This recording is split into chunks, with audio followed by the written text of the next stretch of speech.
Dear students, मैं हूँ Mrs Hibat Rauf, assistant professor physics. आज हम पढ़ेंगे chapter number 3, motion and forces. आज का हमारा पहला टॉपिक है review of equations of uniformly accelerated motion. यहाँ पे रिव्यू का वर्ड इसलिए यूज़ किया गया है, या आपका टॉपिक में रिव्यू इसलिए कहा गया है कि आप इक्वेशन ऑफ मोशन पहले 9th और 10th की क्लास में पढ़ चुके हैं, आप प्रूव कर चुके हैं, सारी इक्वेशन ऑफ मोशंस को आप प्रूव कर चुकी हैं। यहाँ जस्ट इसका एक रिव्यू लिया जाएगा, जिसमें सबसे पहले आपको पता होना चाहिए यूनिफॉर्मली से क्या मुराद है। यूनिफॉर्म का मतलब कांस्टेंट, एक्सेलरेटेड मोशन का मतलब ऐसी मोशन जिसमें वेलोसिटी चेंज हो रही हो। अगर किसी बॉडी की मोशन के दौरान उसकी वेलोसिटी टाइम के लिहाज से चेंज हो रही हो, इसको हम एक्सेलरेशन कहते हैं। यानी accelerated motion is a motion with changing velocity और acceleration is a rate change of velocity with time. Acceleration is equal to change in velocity divided by time taken. Acceleration को हम ए से डिनोट करते हैं, small ए से, और इसका formula है delta we over T. Delta का वर्ड हम स्मॉल चेंज के लिए यूज़ करते हैं। डेल्टा वी को जब ओपन करेंगे तो हमारे पास वी माइनस वी नॉट होगा। वी माइनस वी नॉट से मुराद final velocity minus initial velocity.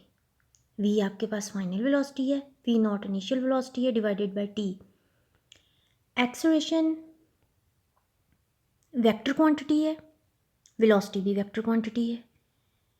Acceleration का यूनिट है मीटर पर सेकंड स्क्वायर। अगर हम कहें कोई ऑब्जेक्ट या बॉडी एक्सेलरेशन रखता है तो उसका मतलब होगा कि उसकी वेलोसिटी चेंज हो रही है और उसकी मोशन की डायरेक्शन चेंज हो रही है, क्योंकि ये वेक्टर क्वांटिटी है और वेक्टर क्वांटिटी में मैग्नीट्यूड के साथ साथ डायरेक्शन का चेंज होना भी ज़रूरी है।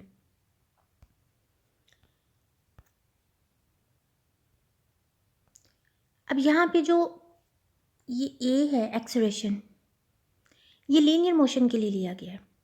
लीनियर मोशन से क्या मुराद है? स्ट्रेट लाइन की मोशन, यानी कोई बॉडी सीधी एक लाइन में चलती जाएगी, एक ही डायरेक्शन में होगी, या वो हॉरिजॉन्टल डायरेक्शन होगी या फिर वो वर्टिकल डायरेक्शन होगी, लेकिन होगी एक ही direction.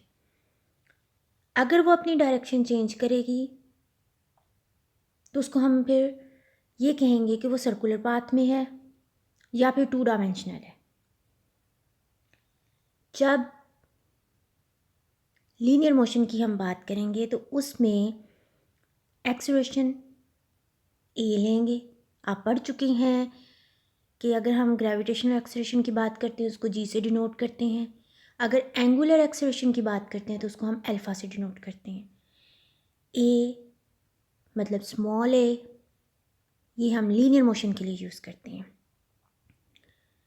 Accelerated motion, linear motion में एक्सेलरेशन यूनिफॉर्म होना चाहिए, जो हमें कंडीशन दी गई है कि यूनिफॉर्मली एक्सेलरेटेड मोशन हो। तो यूनिफॉर्मली एक्सेलरेटेड लीनियर मोशन का मतलब ये है कि जब कोई बॉडी लीनियर मोशन में सीधी एक लाइन में चलती जाएगी तो उसकी तो डायरेक्शन चेंज नहीं होगी। तो इसका मतलब है हम जो क्वांटिटीज़ ले रहे हैं, जैसे कि वेलोसिटी, एक्सेलरेशन वगैरह वगैरह, ये लीनियर में सिर्फ उसकी मैग्नीट्यूड चेंज हो रही है। हर पॉइंट पे उसकी मैग्नीट्यूड चेंज हो रही है, डायरेक्शन में कोई तब्दीली नहीं आ रही। इट मीन्स कि लीनियर मोशन में जो वेक्टर्स हैं वो रहेंगे तो वेक्टर्स, लेकिन उनको हम स्केलर्स के तौर पे कंसीडर कर सकते हैं। क्यों कर सकते हैं? क्योंकि उसकी जस्ट मैग्नीट्यूड चेंज हो रही है, डायरेक्शन नहीं। और जिसमें सिर्फ मैग्नीट्यूड हो वो हमारे पास स्केलर्स होते हैं। अगर आपके पास वेलोसिटी कंटिन्यूसली इंक्रीज कर रही है तो एक्सेलरेशन पॉजिटिव होगा। अगर वेलोसिटी डिक्रीज कर रही है, इनिशियल वेलोसिटी से फाइनल वेलोसिटी तक जब हम पहुँचे तो उसमें अगर वेलोसिटी डिक्रीज़ हुई है तो एक्सेलरेशन आपके पास नेगेटिव होगा, जिसको हम रिटार्डेशन भी कहते हैं, नेगेटिव एक्सेलरेशन भी कहते हैं।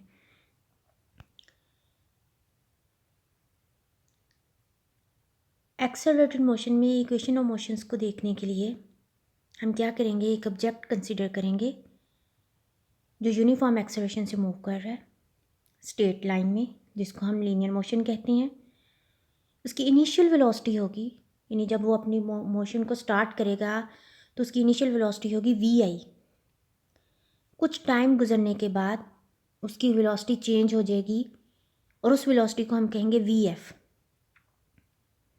v_i से v_f में तब्दील होने के लिए टाइम इंटरवल था t, और इस दौरान जो उसने डिस्टेंस कवर किया वो था s। तो हमारे पास पहली इक्वेशन आई v_f is equal to v_i plus a_t। दूसरी इक्वेशन आई v_f plus v_i divided by 2 multiply by t। तीसरी इक्वेशन है s is equal to v_i_t plus half a_t square. Fourth equation है v_f square is equal to v_i square plus 2as। ये चार equations हैं। अब ये इक्वेशंस बता रही हैं कि यहाँ वेलोसिटी v_i इनिशियल है, फाइनल वेलोसिटी v_f है, लीनियर एक्सेलरेशन a है यानी स्ट्रेट लाइन की मोशन है, टाइम t है और जो डिस्टेंस कवर किया वो s है। अगर आपके पास बॉडी मूव कर रही है वर्टिकल डायरेक्शन में होगी तो ये भी स्ट्रेट लाइन की मोशन। लेकिन वर्टिकल डायरेक्शन से क्या मुराद है, अगर आप किसी बॉडी को ऊपर की तरफ फेंकते हैं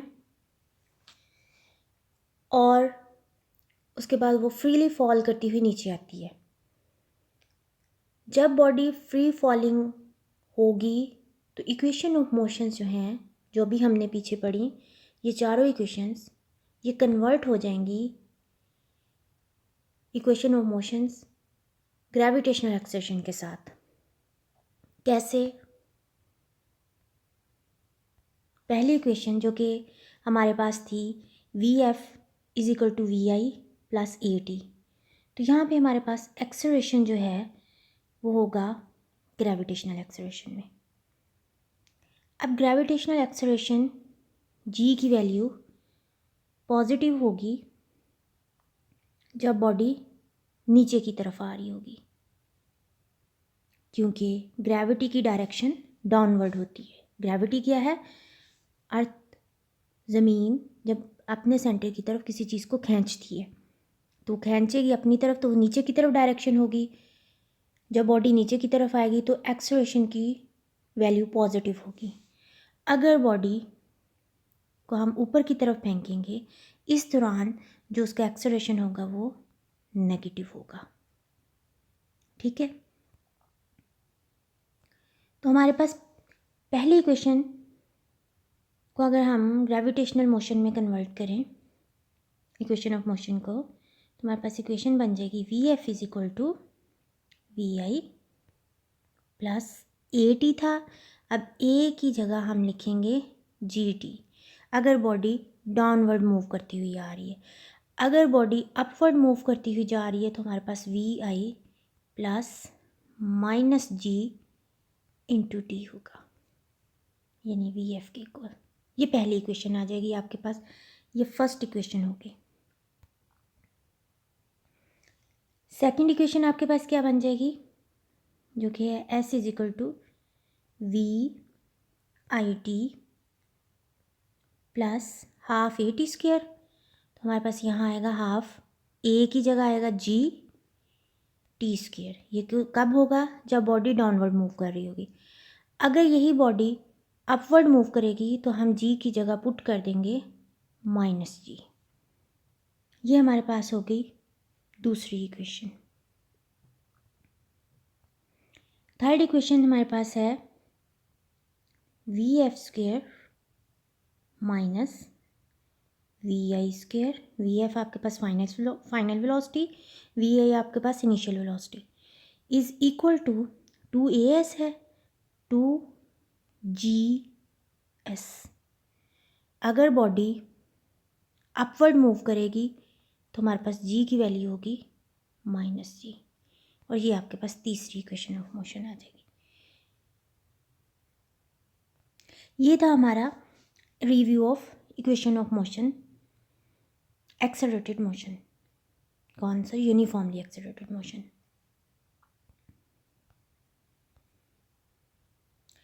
नेक्स्ट हमारे पास टॉपिक है मोमेंटम एंड इम्पल्स। सबसे पहले हम मोमेंटम को देखेंगे।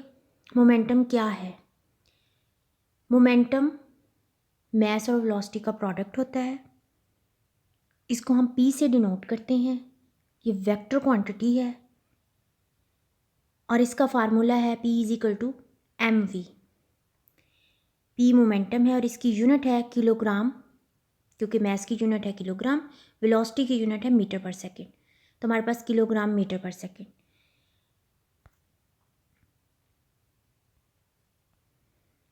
यानी linear momentum, p is a linear momentum. और simply momentum is the product of the mass and velocity of an object.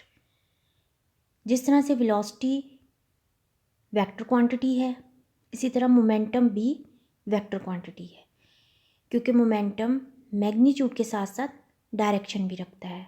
So momentum क्या है? वेलोसिटी और मैस का product. All objects have mass. आपको पता है जितने भी ऑब्जेक्ट्स हैं सब मैस तो रखते हैं। अगर ऑब्जेक्ट मैस रखते हैं और वो मूव कर रहा है तो हम कहेंगे उसके पास मोमेंट। तो हम कह सकते हैं it has its mass in motion. यानी मोमेंटम बेसिकली फिर क्या हुआ? मोमेंटम हमारे पास मैस इन मोशन। कोई ऑब्जेक्ट जो मोमेंटम रखता है वो दो वेरिएबल्स पे डिपेंड करेगा। How much matter is moving, how fast the matter is moving. कितना मैस मूव कर रहा है और कितनी तेज़ी से मूव कर रहा है, क्योंकि मैस और वेलोसिटी पे ही डिपेंड करता है।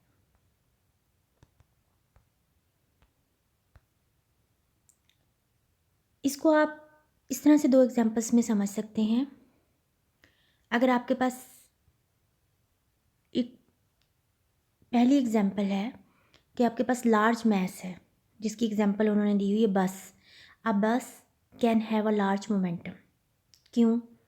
क्योंकि even if it is moving very slowly, अगर ये बस बहुत आहिस्ता से भी मूव करेगी तो इसका मोमेंटम बहुत ज़्यादा होगा, क्योंकि इसका मैस ज़्यादा है। यहाँ देखें, यहाँ मैस ज़्यादा है, वेलोसिटी कम है। अगर आपके पास मैस कम है, यानी उसकी एग्जांपल है अ बुलेट, यानी बंदूक की गोली, जो कि बहुत छोटी होती है। जब फायर किया जाता है तो गोली, उसका साइज़ बहुत छोटा होता है।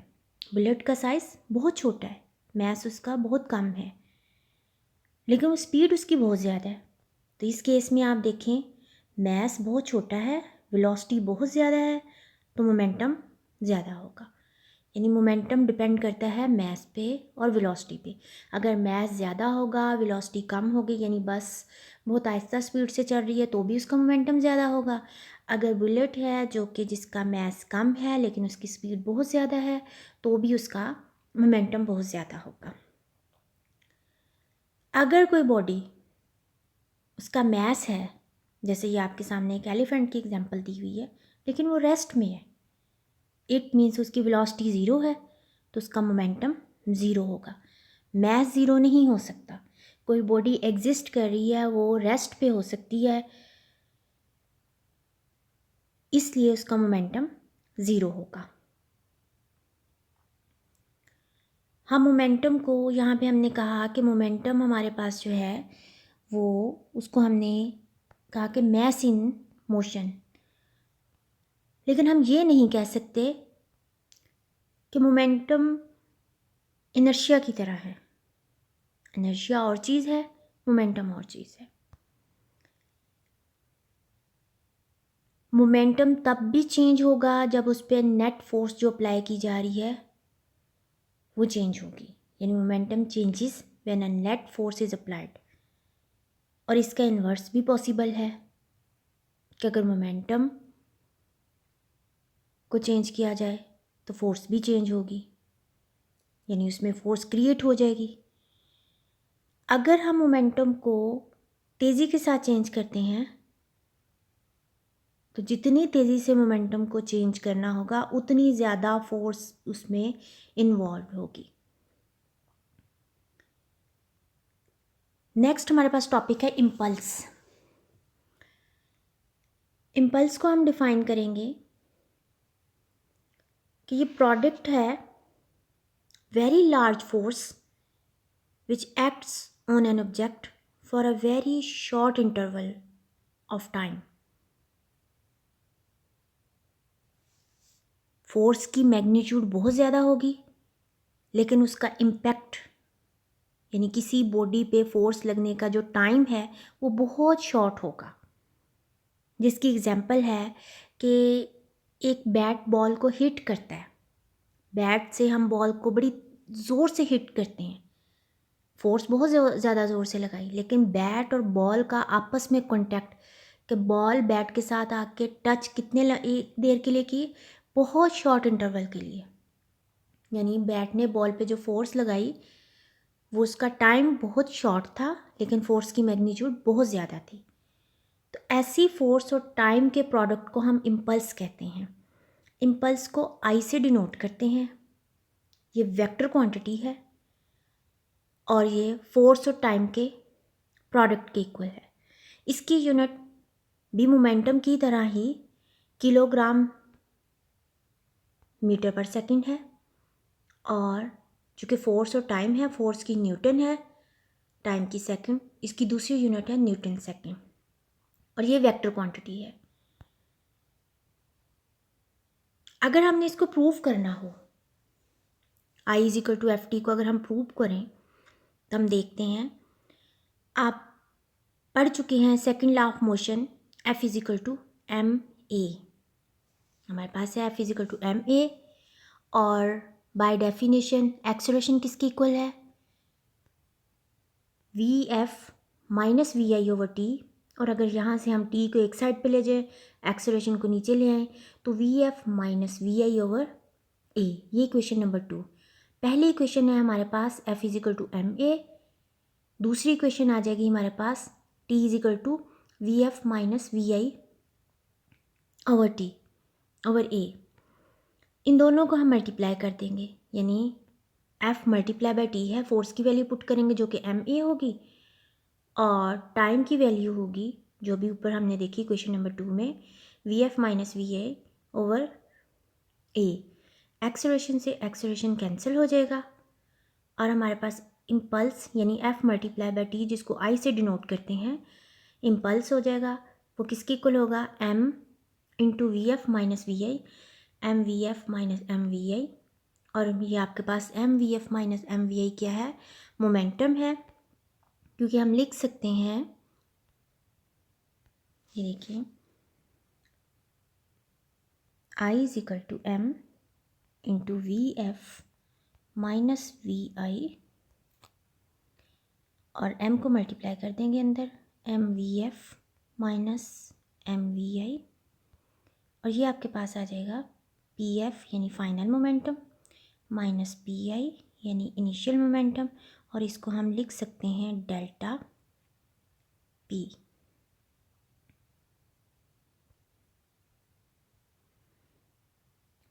I = Pf - Pi, ये आपके पास आ जाएगा डेल्टा जो कि स्मॉल चेंज के लिए यूज़ किया जाता है, P ये भी वेक्टर क्वांटिटी है, I जो कि इम्पल्स है ये भी वेक्टर क्वांटिटी है। इसकी यूनिट होगी किलोग्राम मीटर पर सेकंड या दूसरी यूनिट है न्यूटन सेकंड। दूसरी यूनिट इसकी क्या है, न्यूटन सेकंड। तो इसका मतलब है हमारे पास momentum is a vector quantity, so impulse भी हमारे पास वेक्टर क्वांटिटी है। वेक्टर फॉर्म में हम कैसे लिखेंगे, आई के ऊपर भी वेक्टर साइन है, डेल्टा पी के ऊपर भी वेक्टर साइन है। This equation shows that impulse is equal to change in momentum. The unit of impulse is same as that of momentum, kilogram meter per second और newton second. Next है आपके पास proof करना है, show that Newton second जो कि impulse की unit है, जिसको हमने कहा मोमेंटम की यूनिट की इक्वल है किलोग्राम मीटर पर सेकंड। तो इसको प्रूव कर लेते हैं। लेफ्ट हैंड साइड हमारे पास है न्यूटन सेकंड के इक्वल। न्यूटन किसके इक्वल होता है, kilogram meter per second square के। तो हम यहाँ लिखेंगे kilogram meter per second square, और सेकंड ऐसे ही आ जाएगा, सेकंड से सेकंड कैंसिल हो जाएगा, हमारे पास पीछे रह जाएगा किलोग्राम मीटर पर सेकंड। और ये आपके पास यूनिट है मोमेंटम की, और यही यूनिट होगी इम्पल्स की। सो इम्पल्स को अगर हम इन शॉर्ट देखें, इसकी एग्जांपल्स देखें क्या क्या है। Force which act on a bodies is for short interval of time are called impulse. इसकी एग्जांपल्स हैं, number 1, in hitting a ball with the bat, in driving a nail into a wooden block with a hammer, यानी लकड़ी के अंदर कील को लगाना, in firing a gun etcetera. Impulse और मोमेंटम की डायमेंशन क्या है, किलोग्राम मीटर पर सेकंड इसकी यूनिट है, तो डायमेंशन होगी m1 l1 t-1। ये था आज का आपका टॉपिक। Thank you.